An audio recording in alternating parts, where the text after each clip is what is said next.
PMT घोटाला, व्यापम भर्ती घोटाला, पटवारी भर्ती घोटाला, पुलिस भर्ती घोटाला, नर्सिंग घोटाला, वन रक्षक भर्ती घोटाला, बैंक भर्ती घोटाला, शिक्षक भर्ती घोटाला, फर्जी वेबसाइट घोटाला, बिजली विभाग भर्ती घोटाला और इस जैसे करीब 40 से 50 भर्ती घोटालों के आरोप मध्य प्रदेश में लगातार लगते आए हैं।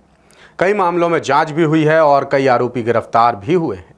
प्रदेश में भर्ती परीक्षाओं में घोटालों की फेहरिस्त यूं तो बड़ी लंबी है, जिसमें व्यापम भर्ती घोटाले को सबसे बड़ा घोटाला माना जाता है। करीब 4 दशक के इतिहास में व्यापम का नाम 3 बार बदल चुका है, लेकिन इसका चाल, चरित्र और चेहरा आज तक वही है। इसकी सीरत बिल्कुल भी नहीं बदली है। अब ईएसबी यानी कर्मचारी चयन मंडल के नाम से परीक्षाएं कराई जा रही हैं, यानी व्यापम अब बन चुका है ईएसबी, लेकिन घोटाले कम होने का नाम नहीं ले रहे हैं। हाल ही में सामने आया है 2023 का पुलिस आरक्षक भर्ती घोटाला, जिसमें अब तक 60 से ज़्यादा आरोपी गिरफ्तार हो चुके हैं। इसमें आधार कार्ड डिटेल्स और बायोमेट्रिक पहचान चेंज कराकर असल उम्मीदवार की जगह सॉल्वर ने परीक्षा दी और सिलेक्ट भी हो गया। लिहाजा अब घोटालों को रोकने के लिए ईएसबी नए जतन कर रहा है, जिसकी पहली कड़ी में नई एडवांस टेक्नोलॉजी का सहारा लिया जा रहा है। भर्ती परीक्षाओं में घोटाले रोकने के लिए क्या जतन कर रहा है एमपी ईएसबी और कैसे लागू होगा नया सिक्योरिटी फीचर, बता रहे हैं इंदौर से हमारे विशेष संवाददाता संजय गुप्ता। एग्जाम के दिन में ये आदमी एग्जाम देने जाता है, बाद में फिर यही व्यक्ति एग्जाम के बाद में अपने फिर से फिंगर लगा देता है। अब रही बात, ये जो आधार सेवा केंद्र ये चल कैसे रहा है?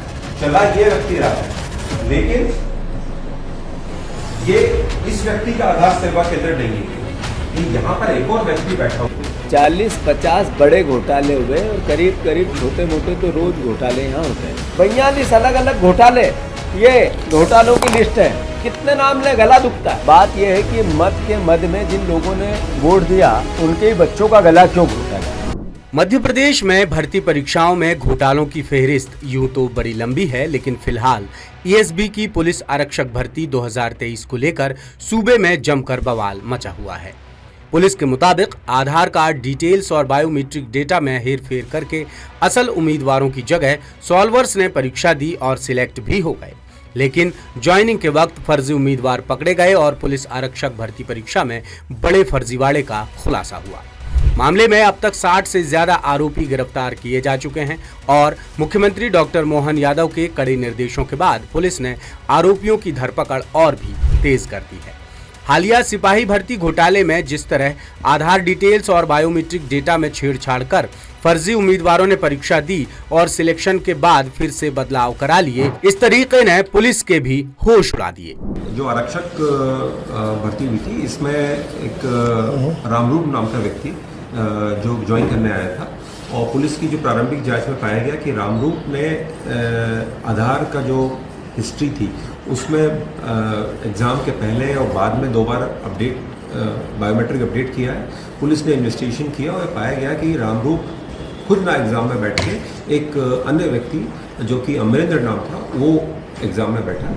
जबकि अब तक आधार कार्ड और बायोमेट्रिक पहचान को सबसे सटीक माना जाता था, लेकिन अब धोखेबाजों ने इसमें भी सेंध लगा दी है। मध्य प्रदेश में भर्ती परीक्षाओं में घोटालों को लेकर विपक्ष यानी कांग्रेस नेता भी वक्त वक्त पर सरकार को घेरते रहते हैं। हाल ही में प्रदेश कांग्रेस अध्यक्ष जीतू पटवारी ने भर्ती घोटालों को लेकर सरकार पर गंभीर सवाल उठाए थे।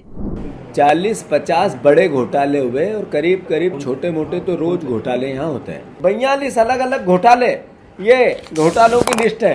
अभी पुलिस भर्ती घोटाला, उससे पहले व्यापम घोटाला, उससे पहले इन्होंने किया पटवारी घोटाला, फिर नर्सिंग घोटाला, फिर फर्जी वेबसाइट घोटाला, फिर वन रक्षक घोटाला, फिर टाइपिंग स्टेनो परीक्षा घोटाला, फिर एमपीपीएससी की जखीरा घोटालों का, फिर एमपीईएसबी समूह 1, 2, 3 का घोटाला, फिर सरकारी बैंक भर्ती घोटाला, फिर शिक्षक भर्ती घोटाला, फिर दस्तावेज फर्जी दस्तावेज घोटाला, फिर एमपीपीएससी भर्ती अनियमितताएं, फिर स्वास्थ्य विभाग के अनुबंध कर्मचारी घोटाला, पुलिस भर्ती व्यक्तिगत घोटाला। कितने नाम ले, गला दुखता है। बात यह है कि मत के मद में जिन लोगों ने वोट दिया उनके ही बच्चों का गला क्यों घोटा जा रहा है। इस तरीके के घोटाले सामने आने के बाद अब मध्य प्रदेश कर्मचारी चयन मंडल यानी एमपीईएसबी खास सतर्कता बरत रहा है।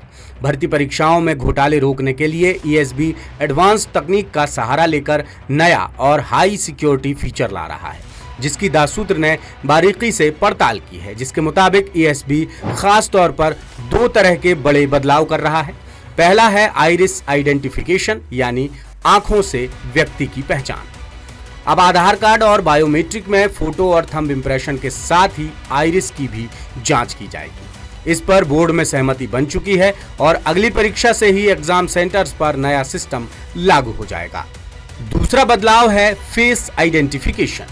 ईएसबी हाई सिक्योरिटी फीचर्स के तहत फेस आइडेंटिफिकेशन सिस्टम लागू करने पर भी विचार कर रहा है, लेकिन इसमें एक समस्या ये आ रही है कि फेस आइडेंटिफिकेशन मशीन काफ़ी महंगी है, जिसे हर एग्जाम सेंटर में इंस्टॉल करने की प्रक्रिया बेहद खर्चीली और लंबी है। लिहाजा फिलहाल ये देखा जा रहा है कि इसकी कुल लागत कितनी होगी, एग्जाम सेंटर्स पर इंस्टॉल करने में कितना खर्च आएगा और उम्मीदवारों की पहचान में कितना वक्त लगेगा। हालांकि इसे प्रयोग के तौर पर किसी छोटी परीक्षा में अपनाने की बात चल रही है। कर्मचारी चयन मंडल लगातार पारदर्शी और सुरक्षित तरीके से परीक्षा कराने पर फोकस कर रहा है। कहीं से कोई शिकायत आती है या किसी परीक्षा में लीकेज मिलता है तो सतर्कता के साथ समस्या का समाधान करने की कोशिश की जाती है।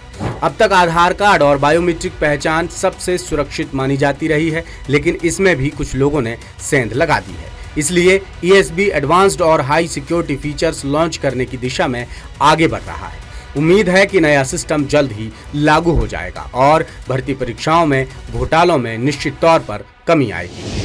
लेटेस्ट, इन्वेस्टिगेटिव और इन डेप्थ खबरें देखने के लिए ज्वाइन कीजिए द सूत्र का व्हाट्सएप चैनल, सब्सक्राइब कीजिए यूट्यूब चैनल, लाइक कीजिए फेसबुक पेज और पढ़ते रहिए वेबसाइट www.dasudr.com।